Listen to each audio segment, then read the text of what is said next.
नमस्कार, आप देख रहे हैं न्यूज फॉर नेशन और मैं हूं प्रियदर्शन। बिहार के मुख्यमंत्री नीतीश कुमार हों या नेता प्रतिपक्ष तेजस्वी यादव हों, दोनों को आज एक बार फिर से बिहार की जनता ने नकार दिया है। रुपौली विधानसभा उपचुनाव के नतीजों पे जदयू हो या राजद हो, दोनों को यहां पे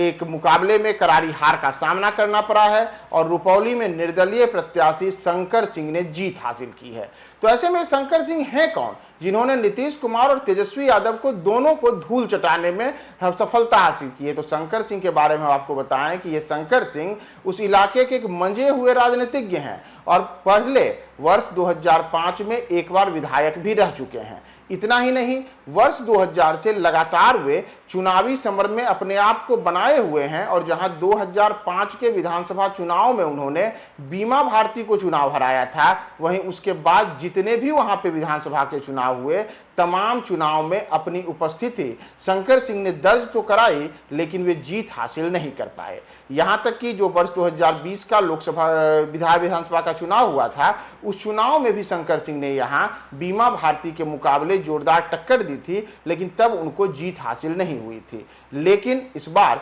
शंकर सिंह ने यहां इतिहास रच दिया और शंकर सिंह जो पहले लोजपा के टिकट पे वर्ष 2005 में एक बार विधायक का चुनाव जीते थे, वह शंकर सिंह इस बार यहां से फिर से निर्दलीय प्रत्याशी के तौर पे चुनाव जीतने में सफल रहे हैं। और इतना ही नहीं, आपको यहां हम यह भी बताएं कि दरअसल शंकर सिंह इस बार उम्मीद लगाए बैठे थे कि चिराग पासवान की पार्टी लोजपा रामविलास से उन्हें वहां उम्मीदवार बनाया जाएगा, क्योंकि हालिया जो लोकसभा का चुनाव संपन्न हुआ था, उस लोकसभा के चुनाव के दौरान पप्पू यादव जो पूर्णिया संसदीय क्षेत्र से चुनाव निर्दलीय प्रत्याशी के तौर पे जीते, उनको पूर्णिया संसदीय क्षेत्र में जिन दो विधानसभा क्षेत्रों में पिछड़ना पड़ा था, उसमें एक रुपौली विधानसभा क्षेत्र था। और रुपौली में जहां जदयू प्रत्याशी संतोष कुशवाहा को 97,000 से ज्यादा वोट आए थे, वहीं उनके मुकाबले पप्पू यादव यहां 25,000 से ज्यादा वोटों से पीछे रह गए थे। बाद में जब अब विधानसभा उपचुनाव के दौरान टिकट की घोषणाएं हुई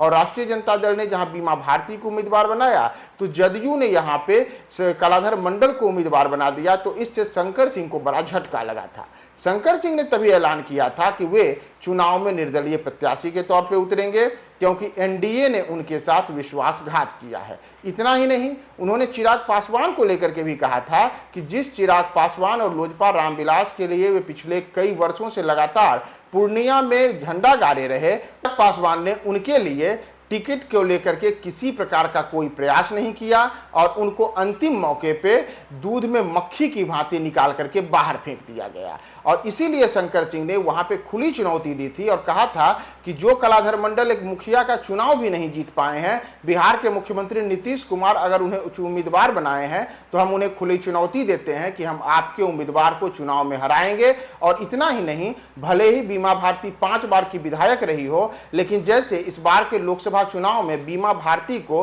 रुपौली की जनता ने बड़े स्तर पे वहां पे नकारा था, वही स्थिति इस बार यहां पे विधानसभा के उपचुनाव में भी होगी। और शंकर सिंह ने जो कहा वह कर दिखाया। दरअसल यहां हम आपको यह भी बताएं कि शंकर सिंह जो राजपूत जाति से आते हैं, इस इलाके में एक ऐसे चेहरे के तौर पे हैं जो यहाँ पे एक मजबूत तरीके से अपने आप को कह सकते हैं कि दबंगई के तौर पे पेश करते रहे हैं और उस पूरे इलाके में शंकर सिंह का अच्छा खासा दबदबा है। उनके दबदबे को आप इसी किस्म से समझ सकते हैं कि न केवल शंकर सिंह बल्कि उनकी पत्नी सुनीता सिंह भी यहाँ से जिला परिषद की सदस्य हैं और लगातार इस पूरे इलाके में चाहे खुद शंकर सिंह हो या पत्नी उनकी सुनीता सिंह हो, अलग अलग राजनीतिक जो भी वहां पे गतिविधि होती है उसमें अपने आप को सक्रियता से बनाए रखते हैं। तो 2005 में जो इतिहास शंकर सिंह ने लोजपा के टिकट पे चुनाव लड़ करके वहां पे रचा था, उससे बड़ा इतिहास इस बार शंकर सिंह ने यहां निर्दलीय प्रत्याशी के तौर पे चुनाव जीत करके यहां साबित किया है कि शंकर सिंह इस इलाके में अपने आप को अपने नाम पे अपने बलबूते स्थापित करने वाले एक कद्दावर नेता बने हैं। और आगे जो अगले वर्ष बिहार में विधानसभा के चुनाव होंगे, उसके पहले रुपौली की जनता ने बिहार के मुख्यमंत्री नीतीश कुमार और नेता प्रतिपक्ष तेजस्वी यादव, इन दोनों को यह बड़ा झटका दिया है और यह झटका शंकर सिंह ने इन दोनों को दिया है।